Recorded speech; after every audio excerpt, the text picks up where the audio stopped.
शफकत है, शेखुल आलम, शेखुल आलम, लाल बैग, मखदूम साहब, दस्तगीर साहब, माता वैष्णो देवी, इनका मुझे सर है। तभी मैंने जिंदगी में न PSO लिया, मैं 9 महीने कश्मीर में काम करता हूँ, कोई जंग गोलियों के बीच में चलता हूँ। न मुझे आज तक PSO लिया, न सिक्योरिटी जोन में लिया, न सरकारी कोठी ली है। मैं कस्टोडियन मकान में किराएदार हूँ, कस्टोडियन का 60 साल से। मुझे उनकी शफकत है, रूहानी बादशाहों की, मुझे कुछ नहीं है। आपको पता है सोशल मीडिया पे आप बहुत फेमस है, वीडियोस देखते हैं आप अपनी? मैं देखता हूँ, एक बार बोला फिर मैं देखनी चाहिए, मुझे पता मैंने क्या बोला। मैंने कश्मीर को लेके क्या कहेंगे? कश्मीर में जैसे कश्मीर को जो आज तक पिछले 50 साल से पिटाई, रिप्रेशन, जिसमें 1.5 लाख आदमी कब्रिस्तान में गया, यंग 18 से 20 साल, जिसको फ्यूचर ऑफ कश्मीर बनाना था, नया कश्मीर का कुछ बनना था, वो कब्रिस्तान में सो गए। उसके साथ उनकी माँ जो है, जो 1 लाख की माँ तो है ना, जिसने बच्चे को जन्म दिया, 9 महीने पेट में रखा। आज ईद के दिन वो भी ये गाना गाती है, माँ जेंगे राज गुबरो चलो हा शहीद हो, माँ के लाडले तुम शहीद हो गया। और मैं इस कब्र पर आज आंसू बहाती हूँ ईद के दिन। हमेशा एकता की बात किया करते थे, भाईचारे की बात किया करते थे, प्यार मोहब्बत अमन शांति की बात किया करते थे। बहुत बहुत शुक्रिया प्रियंका। जसलीन, आपका भी बहुत बहुत शुक्रिया। मैं आपको बहुत ही दिलचस्प बात बता दूं कि दरअसल संपत प्रकाश का सियासी वजूद कैसे हुआ, वो ट्रेड यूनियन लीडर बनने से पहले स्टूडेंट्स यूनियन लीडर कैसे बने। दरअसल घाटी में, बल्कि मुल्क में तकसीम होने से पहले, जब हिंदुस्तान और पाकिस्तान इकट्ठे हुआ करता था, तो उसके चंद साल के बाद ही संपत प्रकाश का जन्म होता है श्रीनगर के रैनावारी इलाके में, जहां पर 5% के करीब पंडित रहा करते थे और बाकी सिख तकरीबन आधा % था और मुसलमानों की अक्सरियत थी। लेकिन संपत प्रकाश का प्रकाश जब हुआ तो ऐसा लग रहा है कि वो जन्म से ही एक लीडर है, और लीडरशिप की क्वालिटी में उसकी खासियत ये थी कि वो सबको जोड़कर चलने की जो पॉलिसी थी उसको अपनाता था, और उसके सामने हिंदू, मुस्लिम, सिख, डोगरा, कश्मीरी, हिंदू जो भी था, ये सब एक इंसानी जाविये से वो देखते थे। अब दिलचस्प अमर कहां से शुरू होता है? शेख मोहम्मद अब्दुल्ला जम्मू कश्मीर में विराजमान होते हैं इक्तदार पर, और संपत प्रकाश को श्रीनगर के टंडल बिस्को स्कूल में एडमिशन होता है।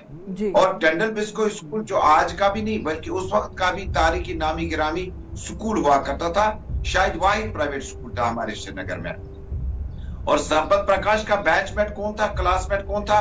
डॉक्टर फारूक अब्दुल्ला। डॉक्टर फारूक अब्दुल्ला और संपत प्रकाश का LKG में एडमिशन इकट्ठा हुआ है, और मैट्रिक तक के टंडल बिस्को स्कूल श्रीनगर में इकट्ठे पले बड़े हैं। और मुझे याद है कि संपत प्रकाश जी किसी तहरीर के दौरान लिख रहे हैं कि जब उन्हें दाखिला हुआ तो उनके वालिद जो नामी गिरामी सोशलिस्ट और उसके बाद एकेडमिशियन थे, एकेडमिशियन होने के साथ साथ उनका जो एक माहिर तालीम और माहिर नफ्सियात का एक नफ्स था उनके अंदर, उन्होंने डॉक्टर साहब को कहा कि शेख साहब के लिए बड़ी अच्छी खबर है कि मैं अपने बच्चे का भी ध्यान क्लास में रख पाऊंगा और संपत जी के साथ डॉक्टर फारूक रहेंगे। एक ही बेंच पे दोनों की परवरिश होती है 10वीं जमात तक।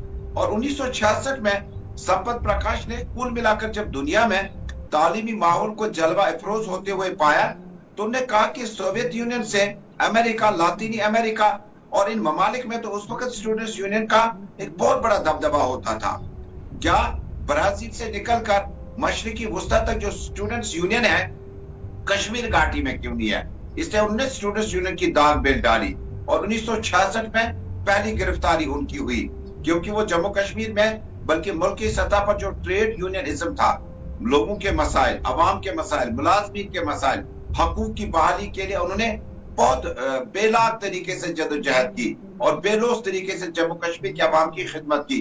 प्रियंका, जिस वक्त जम्मू कश्मीर में 1987 में गन कल्चर शुरू हुआ, कई वजूहात को लेकर, क्योंकि संपत प्रकाश ने खुलकर 87 के इंतखाबात को रिग करने की मुखालफत की, उन्हें कहा कि नहीं करना चाहिए था, और बिल्डोजर के आने तक उन्हें मुखालफत की, उन्हें कहा कि बिल्डोजर इस तरह से नहीं चलाए जा सकते हैं, और आर्टिकल के टूटने पर खुलकर उन्होंने मरकज को निशाना साधा। उन्हें कहा कि एक रियासत जिसके 4 से 5 MPs हैं, आवाम से पूछे बगैर आप इस तरह से ये मामला कैसे उठा सकते हैं। बहरहाल पूरा दिन चला और संपत प्रकाश अपने बेटे हारमन में, श्रीनगर में उनके बेटे के पास थे, और अचानक दिल का दौरा पड़ने से संपत प्रकाश को श्रीनगर के सौरा मेडिकल इंस्टीट्यूट पहुंचाने की हर मुमकिन कोशिश की गई, लेकिन उन्हें बचाया नहीं जा सका। जिस तरह से आपने ओपनिंग रिमार्क्स में कहा, हिंदू, मुस्लिम, सिख, गुजर, डोगरा, जो भी जिस कल्चर से भी ताल्लुक रखता है, संपत प्रकाश ने ट्रेड यूनियन लीडरशिप से लेकर जम्मू कश्मीर में पंडितों के इनखला तक की मुखालफत की और अपने भाषण में वो लगातार कहते रहे कि उन्हें निकलने की जरूरत नहीं थी। संपत प्रकाश आखिरी दम तक श्रीनगर के रहनाबारी हबाकदल प्रेस कॉलोनी तक आते रहे आम लोगों से। और संपत प्रकाश में खूबी ये थी, वो कहते हैं ना कि हमारी टर्मिनोलॉजी में no one is lesser journalist, कोई कम जर्नलिस्ट नहीं है, तरीकेकार अलग हो सकता है। वो हर पोर्टल से, सोशल मीडिया से, टेलीविजन से बात करता था, मिनटों नहीं घंटों के इंटरव्यूज वो कंडक्ट करते थे और जम्मू कश्मीर के हवाले से बेबाकी के साथ अपनी बातचीत मुकम्मल कर गए।